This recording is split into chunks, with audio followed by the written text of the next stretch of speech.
Protesters are returning to the streets, reviving a campaign to topple Lebanon's political class they blame for their economic hardships. This time they are demonstrating in their cars due to fears over coronavirus. It's been a while we're away from the streets because of the coronavirus. Things are not going good since the whole situation is like going through a really hard phase. It's been 6 months since nationwide rallies against corruption and mismanagement began. A new government was formed in January, but it was appointed by politicians who protesters blamed for wasting and stealing public funds. We want to know where the thieves are. We know where they are. Most of them are in the parliament. Most of them are in the cabinet. We want justice. Politicians have denied claims of corruption.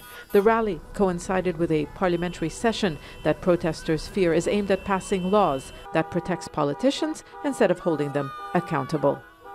People here are becoming poorer, and the state's reserves have reached what officials call alarming levels. Yet the government has still not presented a plan to revive the collapsing economy, and frustration with the political elite is growing. Tens of thousands have lost their jobs in recent months. Others have had their salaries reduced, and the majority of those who still get paid receive it in the local currency. The lira has lost more than 50% of its value against the dollar on the black market over the last 6 months.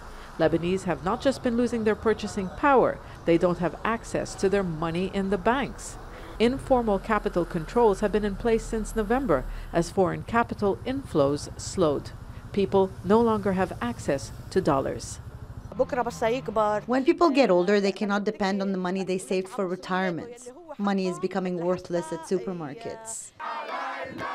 A third of the population was poor in 2019. According to officials, that figure is now 45%. Many of them live in the impoverished north. Making a living has become harder under lockdown.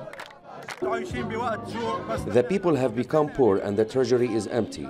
The revolution is ongoing and the politicians will pay the price. The protest movement lost some of its momentum earlier this year, but as prices of basic goods and unemployment continue to rise, that could change. Zana Khuder, Al Jazeera, Beirut.